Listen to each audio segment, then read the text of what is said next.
Shalom Avarim, James Trim here. Today I want to talk to you about the death of Judas Iscariot and the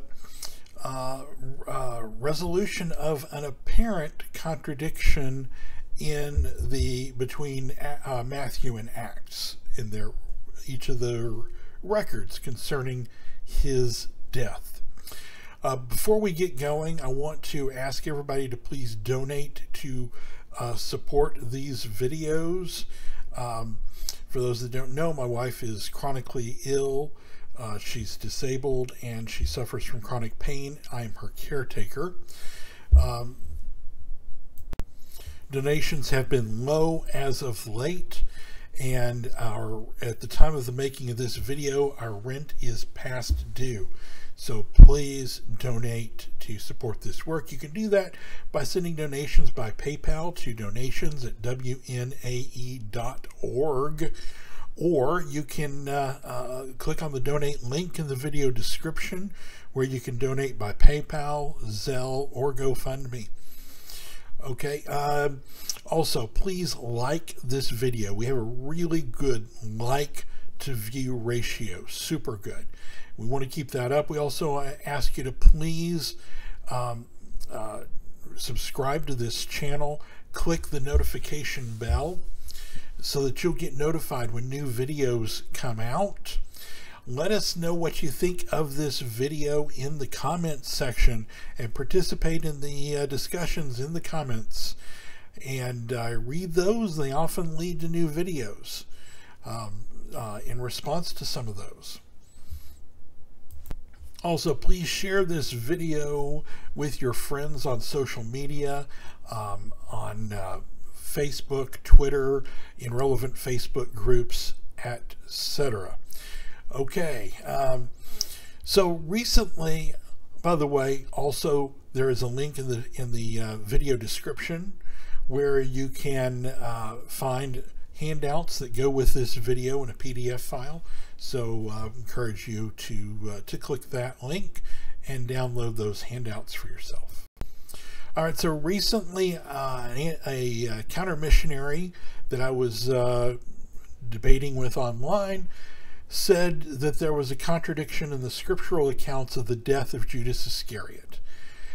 And on the surface, there does appear to be a contradiction between Matthew chapter 27 verse 5 and Acts chapter 1 verse 18. Matthew 27 verse 5 says, talking of Judas, and he cast the 30 pieces of silver into the temple and hanged himself with a halter. Acts chapter 1 verse 18 says, this is he who purchased for himself a field from the reward of sin, and fell on his face upon the ground, and burst from his middle, and all of his bowels poured out. So, the counter-missionaries will say, which is it? Did he hang himself with a halter from a tree, or did he fall upon his face upon the ground, and burst from the middle, and all his bowels poured out?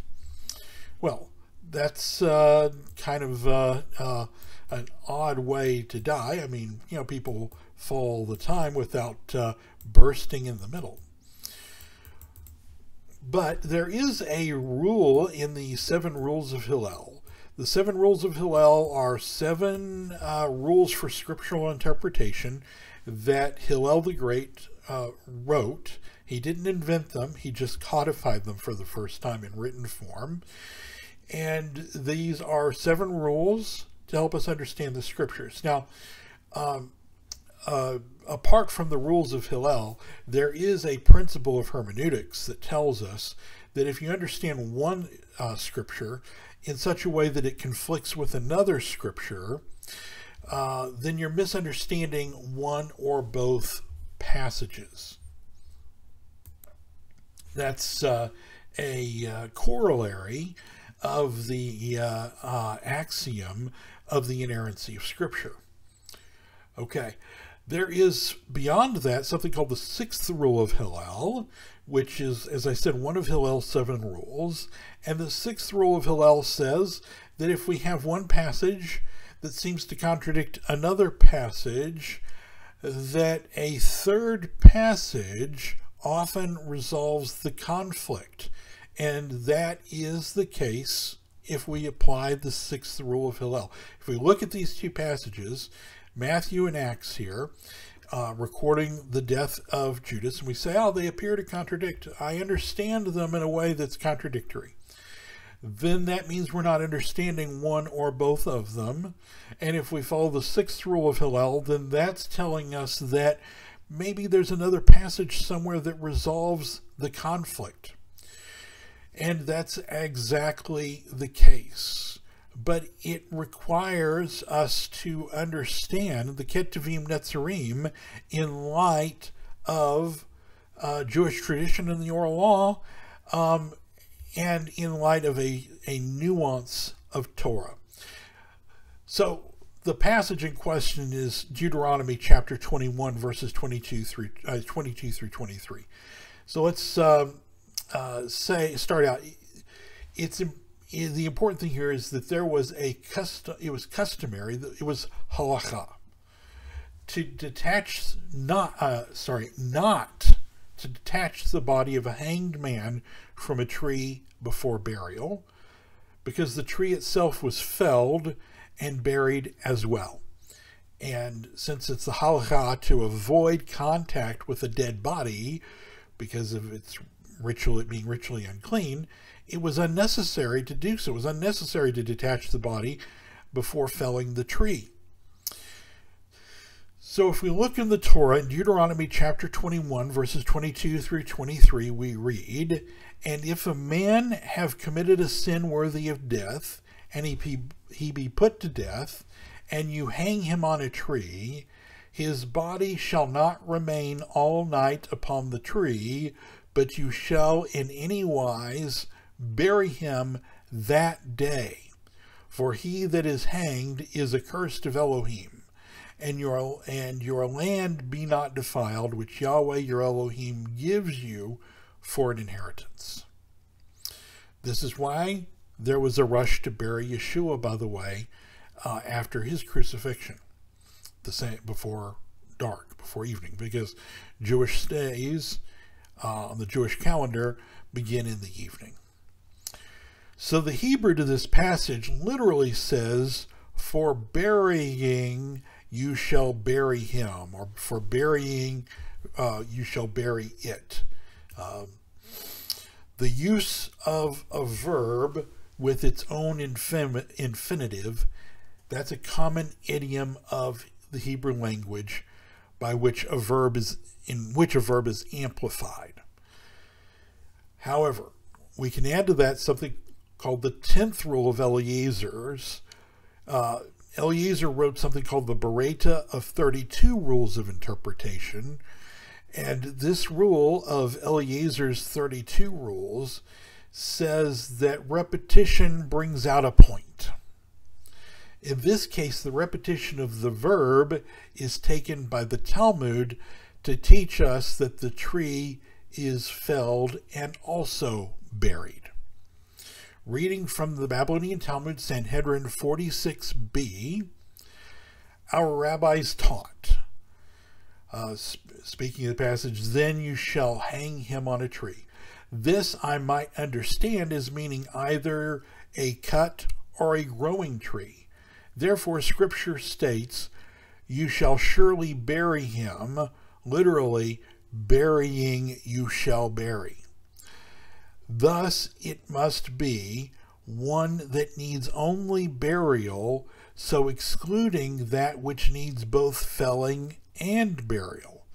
Rabbi Yosef said, "It must be one that needs only burial, thus excluding that which requires both detaching and burial." And the rabbis? Detaching is of no consequence. In other words, detaching is unnecessary. Okay. The fact is that due to the purity laws discouraging contact with a corpse rather than detaching the corpse, it was the custom to just cut down the tree, corpse and all. Maimonides comments on this custom, saying that the tree was cut down and buried with the body. Reading from Maimonides on Sanhedrin 15:9, we read, "In order that it should not serve as a sad reminder, people saying, 'This is the tree in which so-and-so was hanged.'" So Judas hanged himself with a halter, as we read in Matthew chapter 27, verse 5. By the time his body was discovered, his belly was either distended, it was distended and bloated.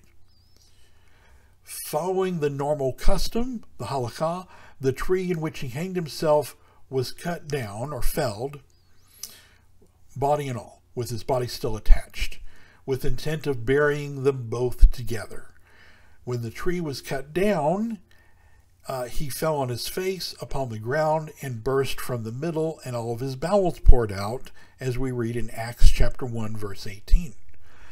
So if we understand the halakha, as recorded in the Talmud and in the and in Rambam, and if we understand this in light of the sixth rule of Hillel and the rules of Eliezer applied to the Torah in Deuteronomy chapter 21, we see that this passage resolves the conflict.